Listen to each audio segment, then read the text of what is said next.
Hi, everybody, and welcome to No Story is Sacred. If you've never listened before, basically we're four siblings who grew up talking about the art of storytelling. Now that we're adults, we're still talking about it, and we're inviting you to join the conversation. I'm Brendan, and I'm just a space cowboy, y'all. I'm Pippin, and today I'm going to steal the sun. Wait, you're stealing someone's kid? No, S-U-N? Oh. Wait, what? It's fine, don't worry about it. It's a flawless plan. Let's go. And I'm Alex, and I've got this large person-sized box. Don't It's fine, don't worry about it. Don't ask what's in it. What's in the box? Nothing to worry about. Definitely not an entire person. It's a girl in a box. Shamelessly reusing jokes from before we were recording. Huzzah. Hey, look, they're not going to hear that part of the fact that we had pre-planned it. It's our little secret. Listen, if I'm going to have dick in a box stuck in my head for the rest of the day, it's going to be because it was useful.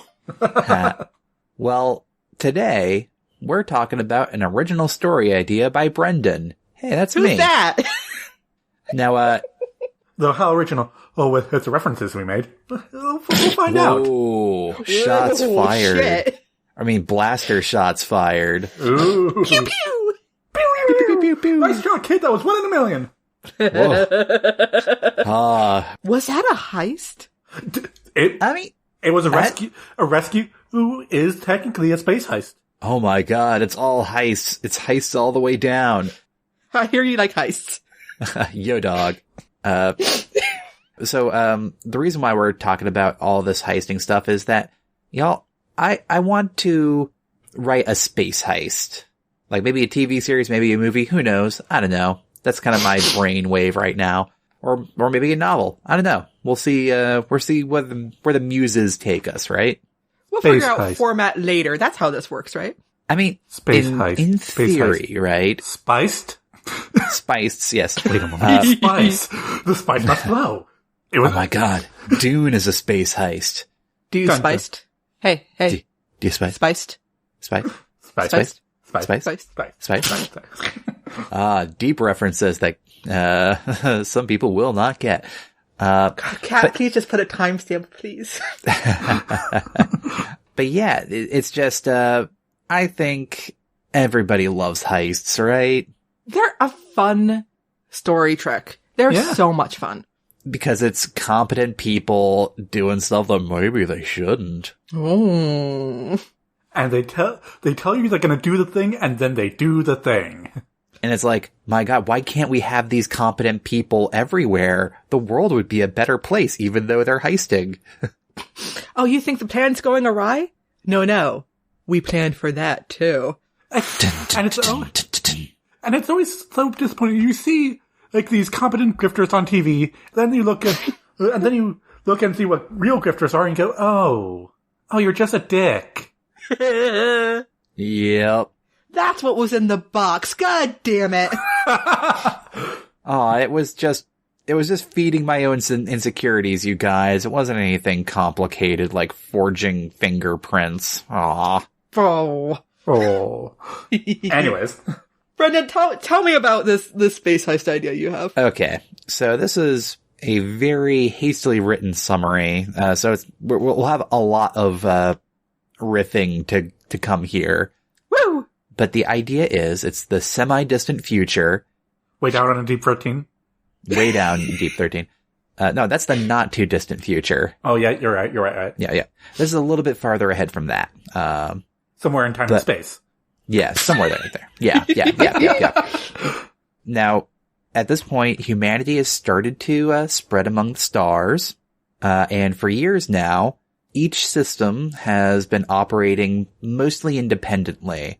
However, a majority of the powers now have started to unify into like one republic or commonwealth, what have you. A united planet? Yeah, a federation of planets. Yeah, a galactic federation, if you would.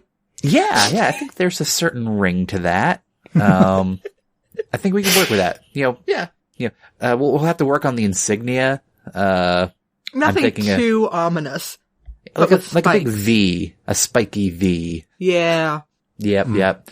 But anyway, with the law starting to be a thing between planets now, between systems, we're going to have a team of thieves getting together for one big job. Is it their last job? Should be their last job, enough to retire on. Come on, we're talking, over 1 billion credits at stake here. What's the conversion rate of dollars to credits? We demand world building right fucking now. Come on, Brent, tell us. Bucks. How much bread can you buy with one on space credit? Let's just go with the loaf of bread for half a credit. That's pretty good. I don't know. Yeah, I don't know.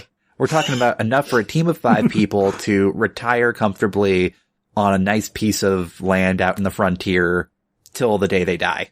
So convert that in your heads however you will in whatever region that you currently are in. It's enough to live in comfort, if not luxury, for the rest of your life. Like, presumably they already have, like, some resources on hand, because, we're gonna have them have a spaceship, all this good stuff. Heist costs money. You gotta spend money to make money. Exactly. Again, Heist, there's a lot of Heist to go, I'm pretty certain that the reward of the heist is just going into overhead. What's the actual profit margin here? Heist as a business. I mean, that's kind of leverage right there. Yeah. Well, just imagine, you have, your mastermind, grifter, thief, accountant. But anyway, the one thing I have at the very end of my little summary here is just unless something unexpected happens, ... Dun. Because one thing as I was writing up this, brief summary so we could have something to play with is, y'all, I'm thinking if this was a TV series, the unexpected twist that happens, either immediately after, the space heist is successful, and then we have to deal with, the fallout and ramifications. I'm almost thinking there's a first contact situation happening in the background, and that's why, the planets are unifying because they're having an oh shit moment. Oh shit, it's not just us! Exactly. And that's where the heist crew finds out, because, I'm almost thinking they're assuming that the big bank or whatever thing they're stealing from is something of high monetary value. No, it's something of high, intelligence value, strategic value, the definitive proof that people are not alone in the universe, and it is scary. Ooh, I do like that. So, in every heist crew, there's the pretty distraction. Is that pretty distraction going to be a bug alien in a dress? Full on mantis? Giant mantis in a dress? I'm thinking that for this timeline, as far as humanity is concerned, we're alone in the universe still. And so what they accidentally find is proof of non-human intelligent life. So yeah, and potentially hostile non-human intelligent life is what I'm thinking. So we're not going to get a mantis creature or chittering, I'm in. No. Alex, I dare you to write it. I mean, you can have that in your Body in the Void universe. I now demand it. Best friend of the fop. She's as beautiful as she is deadly. She's a giant mantis. Yes. Exactly. I really think you're playing into alien stereotypes when you call her that. Anyway, we're not talking about my best beloved fop right now. Even though he is the best and my most beloved. I mean, we could have, a character inspired by the space fop in this crew. We need a face. Well, yeah, you need the bankroll. The bankroll, I'm thinking, this is a crew that knows each other potentially already. Maybe, a couple of new hires for the big job, but, when you think of Heist, imagine Ocean's 11, Brad Pitt and George Clooney's characters, they already knew each other before the movie started, right? Mm. So, or even Inception. Yeah. Cause that, Oh, yeah. that was the basic heist gang. Yeah. Yeah. So I just want like an Ocean's 11 or Inception team, but in a sci-fi setting, which like we in the intro here, we referenced a number of, you know, space adventure or heist situations. I mean, it's a popular type of thing, but I feel like just that tight-knit, competent group, we don't get too often. Competence. That and the proto, Federation of Planets, I think, is a ripe, setting for this kind of thing. Listen, things start falling apart when things are being created. Yep. And they're being created under the worst circumstances when you think about it, because like being forced together due to an external threat rather than just mutual cooperation and agreement, there's still going to be a lot of dicking over of each other happening, even though the pretense is there of like, we are working together because there is something scary out there and I do not like it. You could have the team be sort of a microcosm. I'm not sure if that's the correct word, but a sort of mini representation of the larger thing, because you have a gang of people together working towards a common goal. And maybe they're all working towards the same one. Maybe some of the conflict is that one or more of them have a secondary goal. Secondary objective. Especially if you bring in the sort of the tourist role, the new person in the gang who isn't part of it, really, like Saito in Inception. I don't remember if there was somebody in Ocean's 11. Yeah, that was it was Matt Damon. Yeah, the rookie. Damon. Like, I think you gotta have a rookie. You gotta have a rookie. And then having them and their internal conflicts, sort of reflecting the larger conflicts of the planets trying to get together to form this federation. Hell yeah. Metaphor. You just want to mine me for my resources. Well, I'm an industrial hub, okay? I have needs. Oh, I'm thinking one member of the crew, the FOP, definitely has to also represent like the aristocracy, the rich people interests and how they're all kind of self-centered. I don't know. Or maybe trying to subvert that.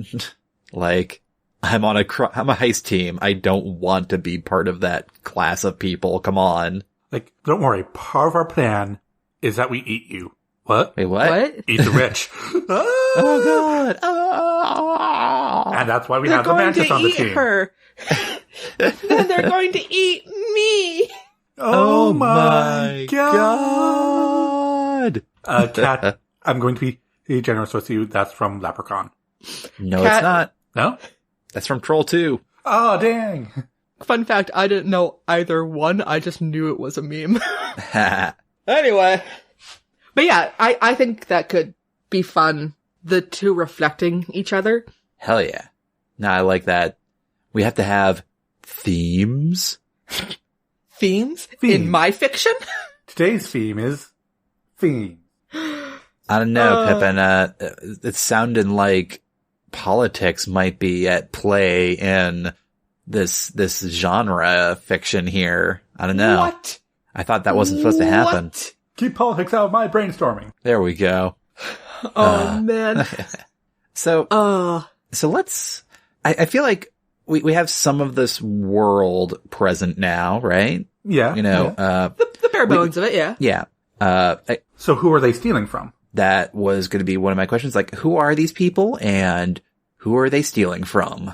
I think for a heist, we have to start with the who are they stealing from, because that could help inform who our characters are as a foil or vice versa. Well, here's the thing. In order to figure out who they're stealing from, I need to know, I don't know if you need to know, but I need to know. Are these people, is the heist gang, are they altruists who do what they do for good?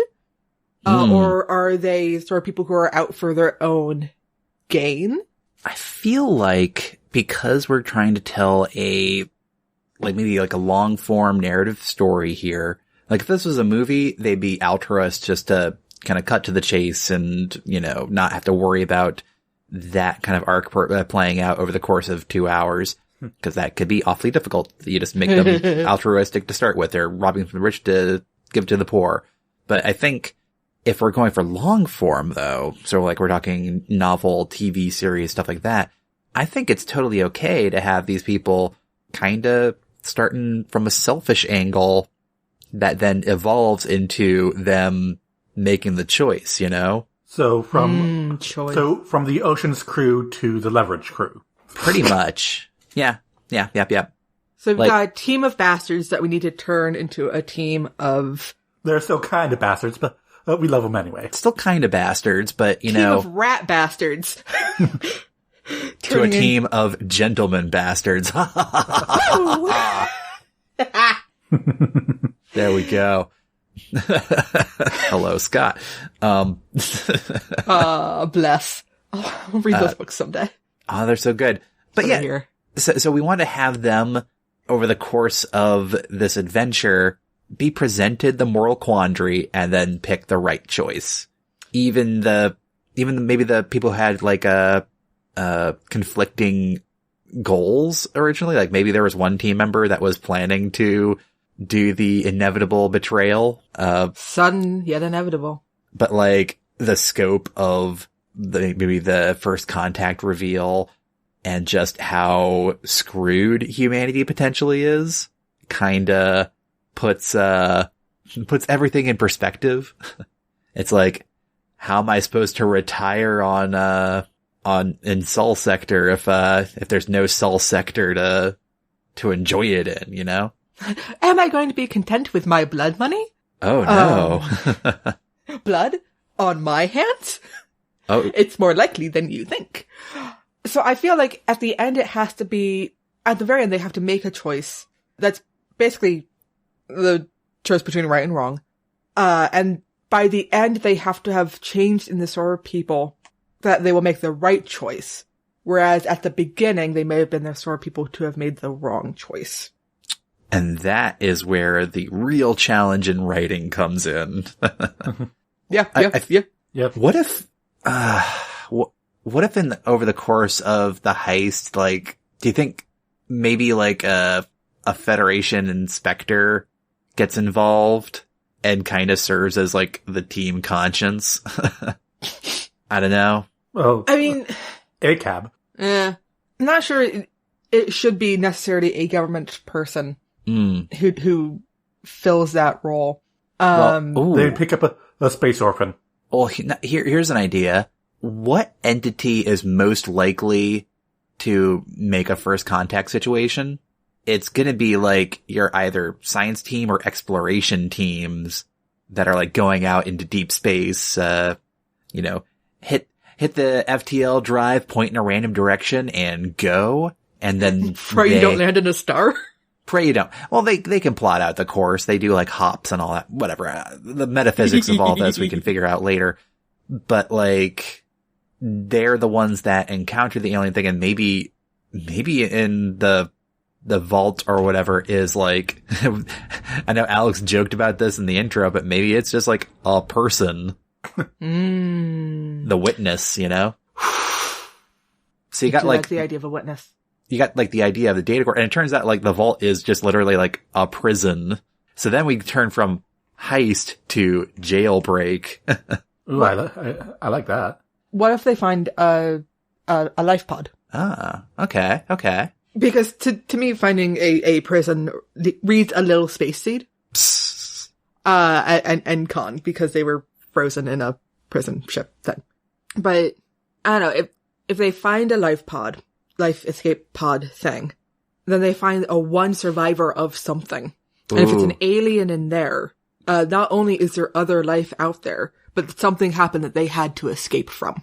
So we have like an alien member of the crew? The heist crew? The alien and can be the rookie. Or not necessarily a part of the crew, but sort of the instigating moment. When they have to start making moral quandary questions? Yeah. Because they found this in space, but maybe they're not the first person to find something. Maybe the government found something. An evil corporation may have found something, because who doesn't like evil corporations? Of course. So they're faced with some... Oh, wait, no. They know that the evil corporation has found something. So the way Yutani. They've found something. The crew knows that they found something and that it's big. So they're like, clearly, we can find a way to make money off of that. Then they find the life pod. And they go, oh shit. It's not just, oh, they found a new strain of wheat or something. Or there's oil in their hills or whatever. There is people out there. Maybe not people as we recognize them, but people. And it humanizes, it puts a face to it. So it's not just, evil corporation. It's not just resource allocation. But it's people, and it's like, oh, even if it was resource allocation, there are people behind that. There are no victimless crimes. What? But maybe we can crime to help victims. And then they become the space leverage crew. Yeah! That's what I want. I want leverage in space. Of course. Look, we have to go from space oceans to space leverage. Ah, man. Okay. Also, in my head, I've decided that there is a social worker involved somehow, and I'm just trying to figure out a way to work them in. Well, I don't know. Here's where we could have some fun. Like, we still haven't talked about, like, what our crew looks like, because I'm imagining there's gonna be, like, the one crew member who the reason why they're, trying to participate in this heist and get money and all that is specifically to get a better position in Sol Sector or whatever, so they can spend time with their kids. I'm going to do some quick clicking because I'm going to look up the 5-man band. Yeah. Oh, good call. Like, the hacker wants to get enough money to straight up upload their consciousness. It's like a new tech, right? Yeah. Of course the billionaires created it, right? Yeah. So, like, yeah, the consciousness upload is, like, super freaking expensive. I want to get enough money so I can upload myself to that. And then at the end, it's like, I want to make the consciousness upload publicly available. And also not a buy horror.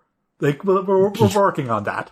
Yeah, I learned that the consciousness upload is actually horrible. Why would a billionaire do this? Oh no, what if the evil corporation is going to implant their brains into the alien species to live forever because rich people are terrible? They're gonna also like, they're gonna that could make sense. They're gonna Navi themselves. They could. Like a weird mixture of Get Out and Avatar. Yeah. I haven't watched Avatar since it came out, so I can't remember. Everybody. I know, right? So I can't remember if there's a refrigerator horror involved. I can't remember. God, do I have to? I don't want to rewatch Avatar. Don't. Did they like grow the bodies, or did they like just grab some corpses that they found it? They grew them. Y'all, I think we need to do Avatar on the podcast sometime. No. They're coming out with sequels. No. When? 2030? Something like that. Probably. I think they're being filmed. But also, God bless Zoe Saldana. I wish her the best. Yeah. Get that check. Yeah. Make sure it clears. The rest is inconsequential. She's just better than other people. Anyway, I looked up the 5-man band. Okay. You got the 5-man band? All right. Basically, according to TV Trope, it's actually just a team with 5 people. But there's the classic, TV Trope used to have fun names. Now they're all like super generic and like, why? Well, it started off as Buffy tropes. Like Buffy and anime tropes, yeah. Well, you still find good names for some of the tropes as you dig through. I think.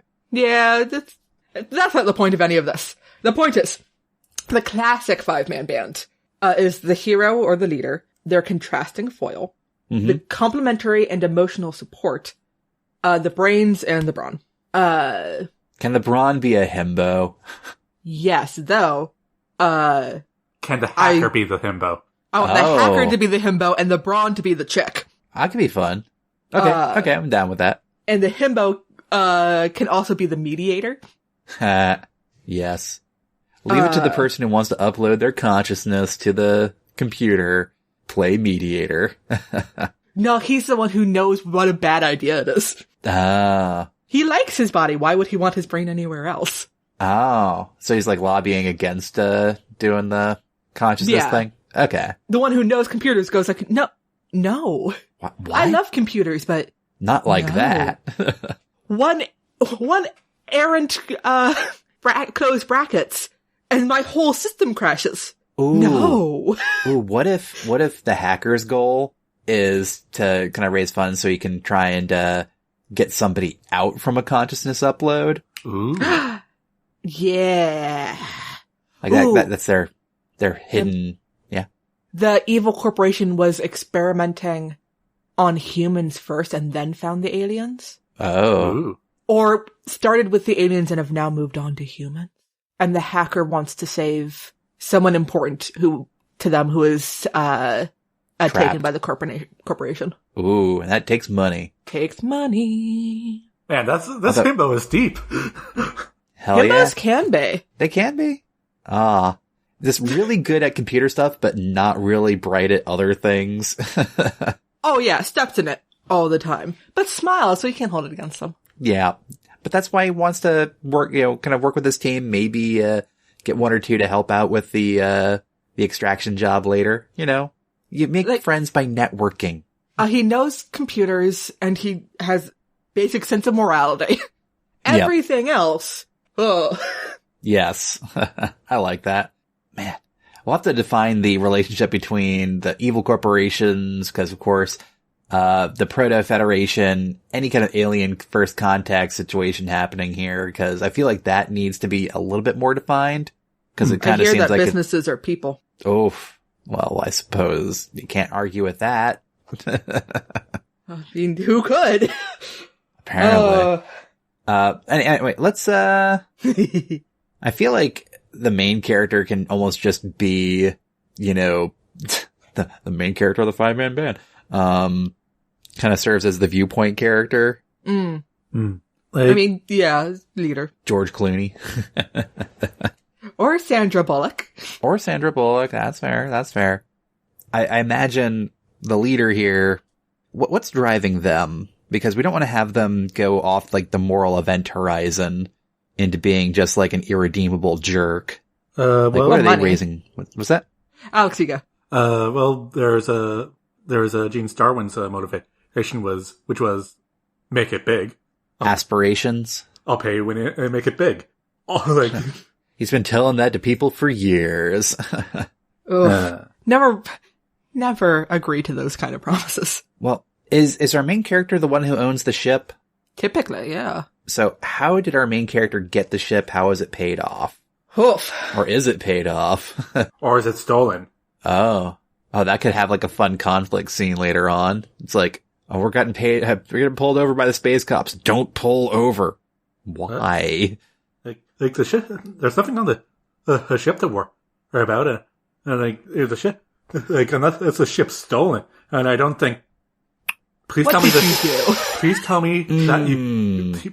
please tell me this ship isn't stolen. It was acquired. It was by itself in a dry dock. Technically, no person owned it. I borrowed it. I have every intention of returning it at some point. Don't worry about it. Like, and who did you borrow it from? Experimental or military dock. Did you say experimental military dock? Oh. So when you told me not to press the red button over there, you were serious. Well, I don't know what it does. The himbo presses it at some point. Of course. Yeah. When we had the big conflict happen, and it turns out it's like a super railgun or something. That or it's the party button. One of the two. One of the two. It's guaranteed. Out of the way. There's the da-da-da-da-da-da-da-da. Let's start playing. And like, it depends on, and which scenario depends on if it's diegetic or not. Yeah. they also have a running bet about what the button does. At this point, everybody's too scared to press it. Oh, yeah. But they have it written on a board somewhere. Like, what could this button be?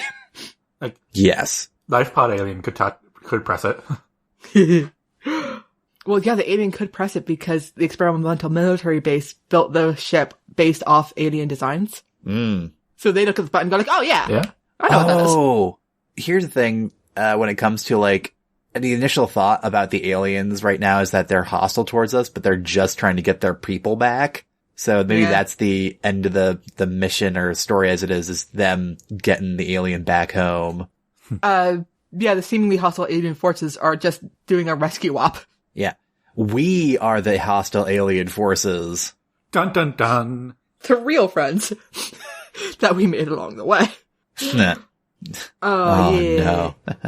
Alright, so we have a main character who stole a ship from a military, experimental military dry dock. It was a good job. It was a good job. Yeah. That would have made a great heist movie. Yeah, it would have. Let's go on. What happened to the other members of that team, though? Did they all die? I feel like they all either got died or captured. No, one other person made it and is on this team. The Lancer? Or the Brawn? I feel like the Brawn. Cause we have like this main character who's probably like a bit more on the like talky side, or just, is lanky and not good in a fight, so that's why they're best friends with the Brawn. Get this, right? It's two women. One seems sort of like a ditzy airhead. The other is, the strong silent type. Everyone thinks the strong silent type is the leader, but actually no, it's the airhead ditz, who actually has, I'm going to say, great ideas. Of course. And is charismatic as fuck like a leader needs to be. It kind of occurs to me that this is also just, at least this dynamic is, Locke Lamora in space. Listen, I haven't read Locke Lamora. I wouldn't know. It plays out similarly, although I'm not going to complain because, setting change makes it different. Oh, yeah. And there's a reason why this kind of character relationship is appealing. It's just fun. Yeah. And what's the point of any of it if it's not fun? So I feel like with these kind of characters that play the Lancer foil character, I'm just imagining like a dude with knives, like kind of like slinks off, not to the corner because he's not like an edgelord, but like just is really good at throwing knives.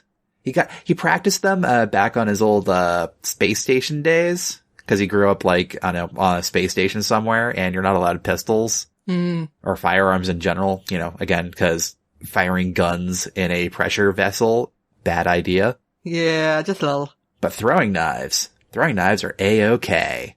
There was a butcher on the space station.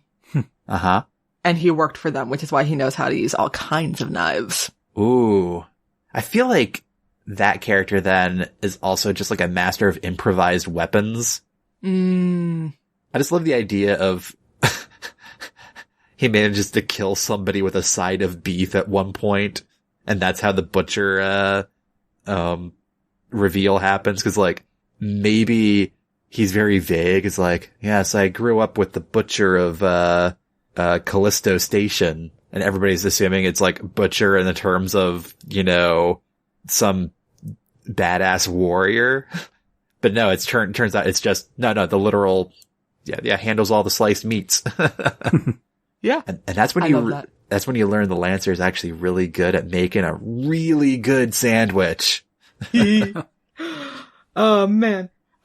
The complimentary / emotional support, I feel, is a social worker. Sure. What are they doing there? They burned out. Yep. I hear in 4040, there was a big space plague that happened. Really burned him out. Yeah. But that means that he can look at all the, I decided to say, hey, fair enough. To look at all the social dynamic and go like, oh, I see what's happened here. Okay. Let's talk this out. I like that. Let's talk it out. But what's their crowning moment here? Cause we have just the antics of our main character having stolen a ship. They have the Braun character, we'll get back to that character. I think there's some more noodling to do with that character, aside from just is loyal to the main character, perhaps to a fault. Although there could be like a falling out as the main character's tempted to just ditch the job. It's like it's gotten too real. But, yeah. The Braun character and the social worker are like, no, we gotta do the right thing, y'all. This is officially bigger than us. Yeah, that's the thing. Like, the main character, I think, always has the stance, at least when the stakes get raised too high, because this is a story, we have to have the stakes risen higher than the character is comfortable with. I feel like the Braun and the social worker are both on team help out and do the right thing. Perhaps after some deliberation or thinking, but yeah, they get to that pretty quick, which can cause some conflict between the Braun and the main character. What? Ooh. They've been friends for years. I feel like what the social worker is able to do is actually, if we have the alien survivor, rookie, tourist person, they're the ones who are actually able to get the alien to open up. And help them. It convinces the alien that we're not all bastards. Yeah. I was like, hey, you had a traumatic thing happen to you. Let's chat. Ahab. But yeah. Because the hero has charisma, but that's not the same thing as emotional intelligence. No. Charisma. What was the other member of the band? So we have the hacker, the Braun, the Lancer. Oh, I think it's every. Yeah, okay. Yeah, it's everybody. In my head, the Braun has turned into Zoe from Firefly. Weirdly enough. And you can add or remove members to this team as you need. It's a loose trope. Yeah. But I feel like 5 is like a good number for like a ship crew to follow, because otherwise it might get a little unwieldy. There's probably there might be a reason why the 5-man band is a trope. What? Weird. What? Seems suspicious, but true. Do we want to play the add random tropes what we're talking about game? Yeah, sure. I'm already on TV tropes. I feel like we've done that before when it comes to original stories, and then we can see if if anything fits or if we ditch it all. Yeah. There's also the naming game. Oh yeah, the naming game. We can do both. We can always do both. Yeah. I think we do tropes first, because I don't think I have a title for this. I think it's still too early. Yeah, a bit too amorphous. I got a weird one. What's yours? Intergenerational friendship. Oh. So we're talking like Doc and Marty, like, what was it, Leon and Matilda, it's that kind of thing. We could have an old guy on the ship. I was gonna say, one of the crew could be, older. The retired. The butcher. So we're talking like old gentleman swordsman. Not necessarily even swordsman, but someone who you don't think is going to be dangerous. Yeah. But we don't know why he's called the butcher. Clearly those days are behind him. Yes. But no. Has secrets, but yeah, just like clearly older than, the young crew, but like everybody else, he just wants to retire. Maybe has grandkids somewhere. Yeah. Oh, it's gonna be so sad when he dies. Aw, he probably would if he's an older guy, yeah. That's the trope, the old dude dies. Yeah. It's true. I got Tavern Brawl. Nice. Okay. Yeah.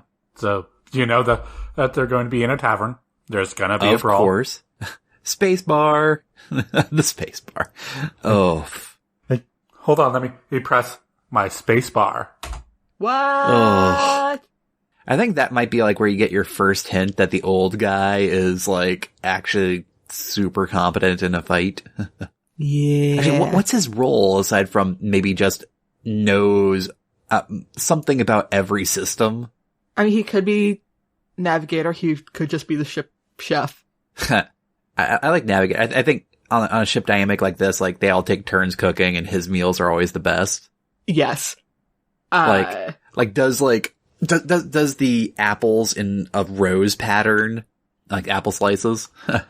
Yes. Oh my gosh, yeah. But yeah, the the bar brawl that happens, I can even see that happening, Al. Like, our main character is definitely going to be the instigator of it, but it's like a means to an end of like stealing a key card or something. Like, there's a Galactic Federation officer in the bar, and so we have to pick their pockets somehow. But they're in a booth. I don't know. We need a distraction. Yeah, okay. Wait. And table flip. Yes. It's not even the butcher that does it. The himbo does it. Yes. And everyone else is all like, okay. You mean well. Is this not how it's done? It's like, it's a way to get, okay. But yeah, I like that. Also, I've just been over here thinking like, oh man, when it's time to do the chore chart, they all want to do cooking because it's the easiest one, but they all know that if they give cooking to him, it's just going to be better. So it's that push and pull. It's like, it's better food, but I don't want to be the one to clear the trash this week. Mm-hmm.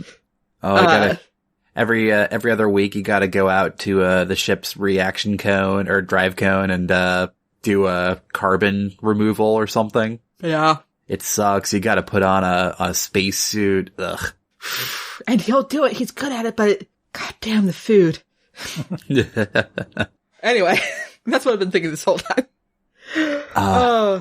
The trope I got, I'm not sure if it's amazing or ridiculous in context. Is the nemesis weapon. Oh. Wherein, I guess, the hero and the villain will have, each have iconic weapons that are sort of opposites of each other or whatever. Iconic weapons. So the hero will have one and the villain will have the antithesis. Yeah. So I'm not sure if it's like too on the nose or not. Cause if we've got the stolen ship and then theoretically the other ship, technical term, that I imagine they'll eventually be fighting. Yeah. Or heisting or whatever. And if they have similar weapons made from similar tech because it was stolen from the aliens. Mm-hmm. But maybe one's more or less refined than the other. And then the alien that they rescued can maybe change their weapon on ship to go like, oh, no, you tweak this and then it does this. This makes it work properly. And then the himbo's eyes get big and wide and go like, ah, ooh. Because it's all computer stuff. And then he and the alien make out. I've decided. FYI. Oh, it's literally hacking the universe. Yeah. Well, cause like the original design of the weapons that, have been co-opted by the human forces from the aliens, like, they just got one setting on it. They figured like, this is the weapon. It fires a laser. It destroys whatever it hits. Cool. In no way a Death Star. In no way. But the ship has like a version of that as well. But then with the alien, because it got opened up, to communication thanks to the social worker, kind of reveals like, oh no, this is a multi-purpose thing. It doesn't just destroy stuff. It can julienne fries. Create. What's that? I said julienne fries.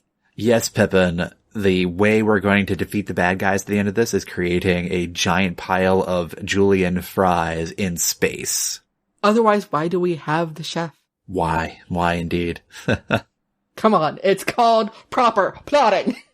I do like the idea of like the weapon system on the ship, like being reconfigured by the alien to quote unquote work properly such that it can both create or destroy and create matter.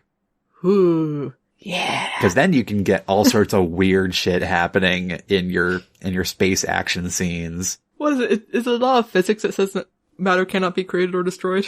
Well, Pip. Get wrecked, physics. We're already assuming FTL transfer times here.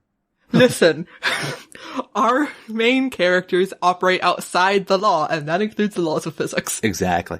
Well, the alien would probably go into a great big amount of detail how it's technically borrowing the mass from a pocket universe or something. There's a subspace layer that you can transfer matter between. So really what the weapon's doing is either sending matter to that layer or retrieving some mass back from it. So technically it doesn't actually violate the laws of physics within your universe, your local frame of reference. Listen, much like how sometimes we have to do it in math, we take it out of this universe, do it in an alternate dimension, then bring it back to this one. That's a thing that happens. It's called a Laplace transform. Good night, everybody. Fun fact. I also hate math. Wow. Anything that you have to do in another universe to accomplish is bullshit. Fair enough. Fair enough. Says the English major. Okay. So, I don't know. We've been having some fun with this. What do we call it? So we're not just calling it Space Heist or Space Heist the motion picture. Yeah. Oh gosh. Or Outlaw Firefly. Legend of Laplace. There you go. No. Laplace's demon. Oh, jeez. Well, clearly what you do is you name the ship and then you just call the story whatever the ship's name is. It works so well other places. The Prince of the Stars. Oh. Well, what implies it's gonna be a heist? And then you kind of go from there. Leverage.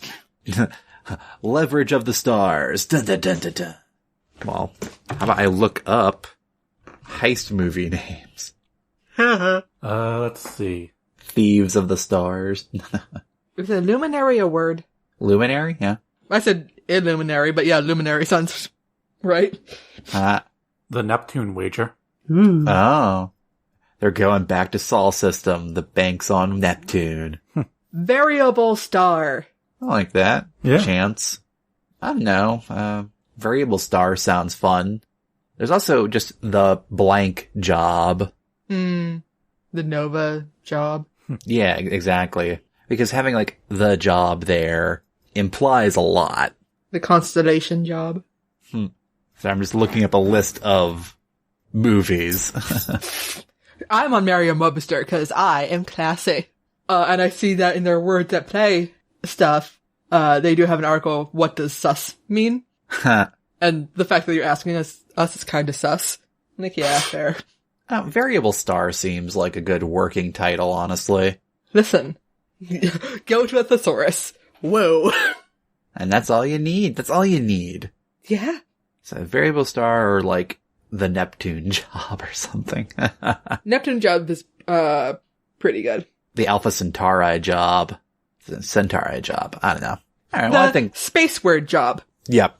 Space word job. The Steve job. What? The Steve job. Oh. The old ones. The blue ones. The blue ones. The blue job. Wait. Do you guys have anything else before we go into wrapping up here? Yeah. Nah, just, FYI, the himbo and the alien make out. Oh yeah, inevitably. I really think that's an important part of the story. Well, that, I imagine of all the characters, the himbo probably doesn't care about the whole entire, we're two different alien species. Whatever. Love is love, man. Love is love. Yeah. Oh, man. So that means the himbo is now Captain Jack. I mean, Captain Jack, Captain Kirk, who knows? Who can tell? Who is to say? Who's to say? Whomst among us? So with that being said, do you want to take us out, Pippin? Oh gosh, yeah, sure. As always, if you have an idea or prompt to submit, head on over to nostoriesacred.com/submission. Follow us on Twitter at nostoriesacred or send us an email through contact@nostoriesacred.com. Your hosts have been Alex MacDonald, Brendan MacDonald, Pippin MacDonald, and the spirit of Catherine Crichton. You didn't hear her, but she was here, judging. Editing for this episode done by Brendan. Transcript done by Ashley DaCosta. Art by Jay Wolf. Show notes and transcript are available at nostoriesacred.com. Thanks for listening, everyone, and please rate, review, and subscribe to No Stories Sacred. You can also visit our Patreon page to support the show and get neat rewards at patreon.com/nostoriessacred. See you next time when we talk about Ghostbusters, probably. In all likelihood, right? Right? Oh, maybe we should stop making these promises. Until then, we're No Stories Sacred, and any story can be changed. I'm Pippin. I'm Alex. And I'm Brendan. And we're No Story is Sacred.